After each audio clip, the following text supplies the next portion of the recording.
I've had enough of linen trousers by August. I'm a rebel. Hi and welcome to Knit with Hannah. I'm Hannah. I'm here with Knitting Natter to help you knit with ease, confidence and joy. Let's talk knitting mojo today because ease, confidence and joy disappears sometimes. And let's discuss how and why it happens first, and then I'll give you some tips on how you can find it again, because it is there and it will definitely come back. And I think that's the first point. It's there, it's not gone forever, it will return. You're watching this video, so if you're watching this and you're looking at other knitting channels on YouTube as well, then you've obviously got some passion still there for knitting, and you're intrigued about why it's gone, and you're just struggling a bit. So just realise that it will return. This has happened to me many times before, and I think having the confidence that knowing that, okay, well, it's just, you know, the desire to pick up the needles has just disappeared for a bit, but I'll find it again. Knowing that has been really helpful. And when I do feel like knitting, when that mojo is there, then it's definitely just something that I do. I pick up my knitting because. And there are generally three reasons why it does happen to me. I mean, this is very likely true with pretty much everyone else as well. The first reason is that I'm just tired. For me, it's probably just that I've had a day that's just filled with other activities. Maybe a week that's been filled with other activities. And I just need some time to say, ugh, I need to rest. And I need to do nothing this evening but go to bed early. Trying to focus on stitches is just something that I can't do. And it might be because you have some long shifts at work perhaps, or you've just got lots of activities that your kids are doing this week, and that's taken your focus and your attention, so you have to think about other things. The other reason I find it does appear is that maybe I've been knitting a lot of the same thing, or I've just been knitting a lot and I've been so focused on knitting that very little else has really come into my life, and I just need to open it up again. So I kind of rebel in the other direction. I kind of, oh no, I'm not knitting. My subconscious mind is like that. I'm a rebel. So yeah, if something's working, and then I'm more likely to say, oh no, why are you doing that? Because I'm a rebellious spirit. If you're knitting too much, or you're knitting a lot, or you're knitting a lot of the same thing, then you may just need a break from it. And that's okay. A lot of the time with that, you could usually just pick up a different project and you'll feel a lot better. But you could also equally say, actually, I need a break, even if it's just a day or two. That knitting mojo will return. And the other reason might be, for me, I recognise this in myself definitely. I've knitted a few things, I've finished them all, and coincidentally they've all kind of finished at once, and I haven't really put anything else on my needles, and I'm usually just going, okay, so I've finished one thing, what should I start knitting next? And it happens.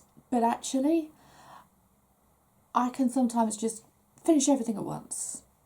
This has definitely happened to me in the last few weeks. Yes, I've been tired from COVID, and I was starting to knit again as my energy was slowly returning. And coincidentally, I just happened to finish everything at once.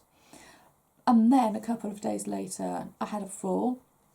I injured my eye, and I needed a real downtime to just say, no, nothing. My body needed all the energy for healing, so I sat there. I had the television on. I enjoyed Glastonbury, actually, 10 days ago. So yeah, that was something that gave me pleasure without needing to knit, and my body was able to heal at the same time. So definitely recognise that those few projects finishing, possibly coinciding with something else happening in your life, then it takes that little bit more momentum to really get yourself going again. You need to find the inspiration to pick a new project, to pick new yarns, new patterns, and to really get yourself going again. Casting on can feel like a real step. That starting point, it's a commitment to something. So don't underestimate what a big part of knitting that is. I know what I'm knitting next. I have to cast on a lot of stitches. And I've just been sitting there thinking, oh, I haven't really got the time to do it now, or I haven't really got the focus or the energy to do it now. I'll do it tomorrow. And that is my task this weekend. So we've talked about when it happens and why it might happen, and I've given you some examples of when it's happened in my life as well. So let's talk about how we can just suggest to ourselves that knitting can come back in our lives and it's not a problem. First of all, if you are, like I said, sat here watching this video, you obviously want some inspiration to start knitting again. So you can nudge it in different ways. You can nudge that knitting back into your life. The first thing might be to simply just flick through books and magazines that you've got at home. You've got your books full of patterns, your knitting magazines from yesteryear or yestermonth, and you just fancy a quick flick through and get inspired by some of the textures and the colours that you see, some of the knitting techniques that are described in the patterns. That kind of thing might just snap you into place and go, I'm going to knit that. If you have that yarn in your stash, you can immediately pick it up and start knitting. That might be all that you need. The other thing, if you feel like just giving yourself an afternoon, is to perhaps go to a yarn store. You can have a look around the shop, pick up some yarns, play with the colours, mixing them up together to make some stripes or something. It might just be that you need an afternoon playing with the yarn to realise how much energy you have for knitting, that you can actually just go home and start knitting again. You don't need to buy anything. That could be it. But yeah, it might be something, that incentive to say, okay, well, I've committed by purchasing. In that case, I'm going to go home and start knitting it. And in that respect, getting a knitting kit could actually be really helpful too, because a knitting kit, everything's there for you. You've got the yarn, you've got the right amount of yarn, you've got colours probably that go well together, because especially in my shop, I know that I pick all of the colours for you, so that it's a lot simpler for you to just go in there, say, right, I fancy that colour combination, I'm in. And then you're ready. You can ready to start knitting as soon as it arrives. You can choose the needles as well, you've got the yarn there, you've got the pattern already.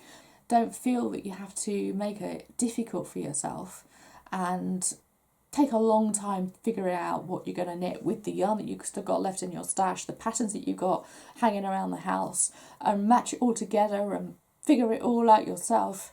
If you want to make it easy and you want that just quick nudge, get yourself a knitting kit, and it could be that simple.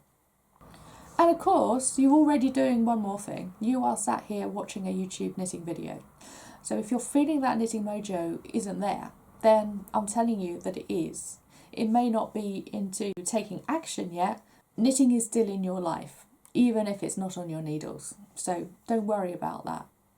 So the other big tip, other than just nudging your knitting mojo back, is to give it time. Of course. Everything in life takes time. And there's all these productivity videos out there telling you how to do something, not quickly necessarily, but in a productive manner so it all gets well done and the deadline is met.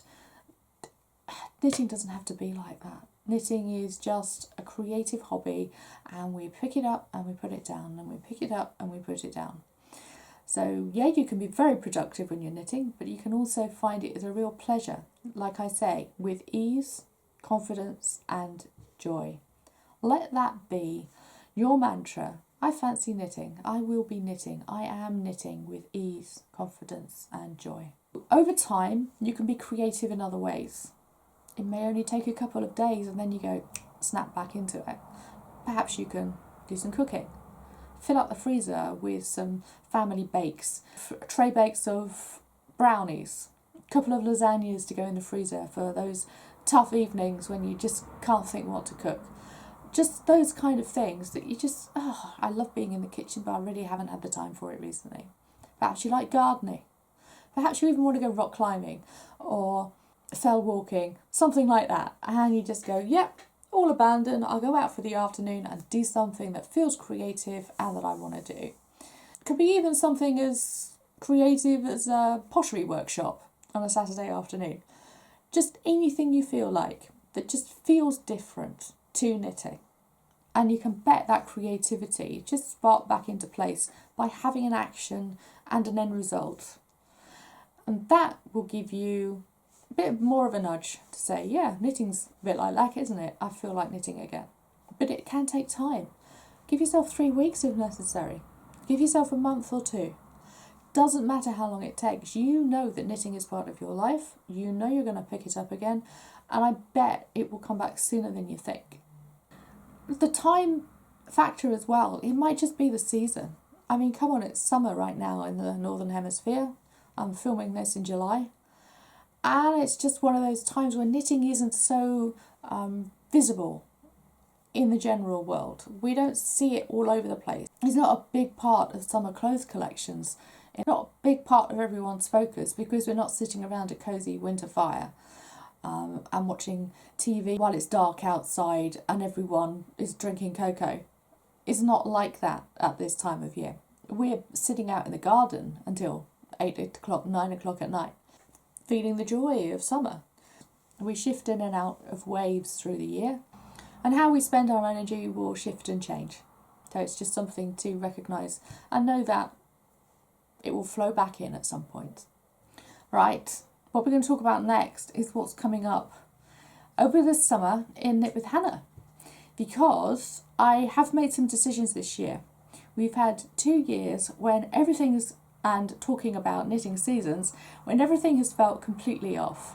To be honest, it felt like Christmas and New Year multiple times through different parts of the year when we went into lockdowns. Christmas and New Year is a massive time for knitting on YouTube, in the shop, in the courses, all that kind of thing just suddenly boomed again in March 2020 and in July 21 actually, because lockdowns were happening in different parts of the world.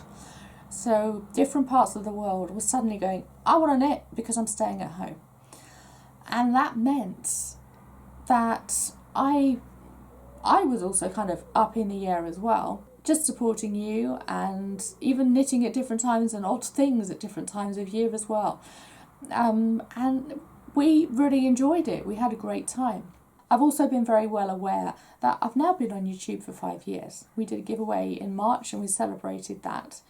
So that is also something I've chosen to just make some decisions about this year. And one of those things is I've been watching podcasts. The weird thing is I don't really listen to podcasts, but I've got some friends who actually make podcasts and do podcasts, and they don't create podcast episodes every single week. They create them in series because they work in the waves and the seasons. I've decided to do the same thing here on YouTube and support you in maybe taking some downtime in knitting, maybe enjoying some really cozy time in knitting at different times of the year, and enjoying different activities related to knitting at different times of year as well. I've very much been aware, even more as the years have gone by, about how my body, how my mind, and how my self and spirit actually work differently as the seasons go by through the year. And I'd really like to share those things with you because it really does relate very much to how my creativity works too. So over this summer, I'm going to take a break and we're going to start working in seasons from the middle of August. This video is going to be the last one that appears until August the 16th. But on August 16th, we're going to start our autumn season. Sounds very odd. Why autumn in August? Well, actually, you'd be surprised. A lot of yarn manufacturers, a lot of knitting companies are releasing their winter collections already, and it's July. But they're also releasing winter collections in a much bigger way in the middle of August and September. I also noticed massively that people are picking up the knitting again in August because they're fed up with the sun. They're just anxious for the autumnal leaves to start showing, to feel the cooler weather and be able to put on the winter jumpers. And I know I feel that too. I've had enough of linen trousers by August. So I do hope you're going to enjoy this journey with me. And I do hope I can help you move with the phases of the season along with your knitting and really enjoy how the year moves by in those waves that we've been talking about today. We're also starting this not only with the close of videos, and this is the last one today, we're also closing the knitting shop for kits, for anything other than the digital patterns and of course the digital courses. And that's going to happen on Friday. So if you do want any yarn, tools, kits, anything like that from the shop, then do go and have a look now. I'm definitely leaving the link for you below. That is going to slightly shift up as well. We're not going to have many individual kits left. We're going to have mostly bundles of the bigger kits, and we're also going to let go of all the yarn individually and all of the individual tools as well. We're going to have the tool kits there, but individual tools we won't have. So please, if you know that you need little things perhaps for your toolkit, you could get yourself ready with some summer knitting, just a small kit like perhaps the facial cleansing or the lavender bags, something like that. And the shop will open again for everything on the 15th of August. Right, thank you so much for joining me today. It's been great having you here, and it's been great having you here for so many dedicated videos this summer. And of course, I've had to take breaks already because of my health. I really appreciate you coming back again and again and continuing to watch these videos. It's absolutely lovely to have you here. It's lovely to have your support, to have you sat in the comments chatting with me. Do leave something in the comments below as well, and let us know what you're knitting this summer. I'd love to know. Of course, there's always lots of videos for you here to watch. If you feel that your knitting mojo is lessening a little, then I have a video here for you about what you might choose as an inspiration for your next project. I'll see you again soon. Bye for now. Happy knitting.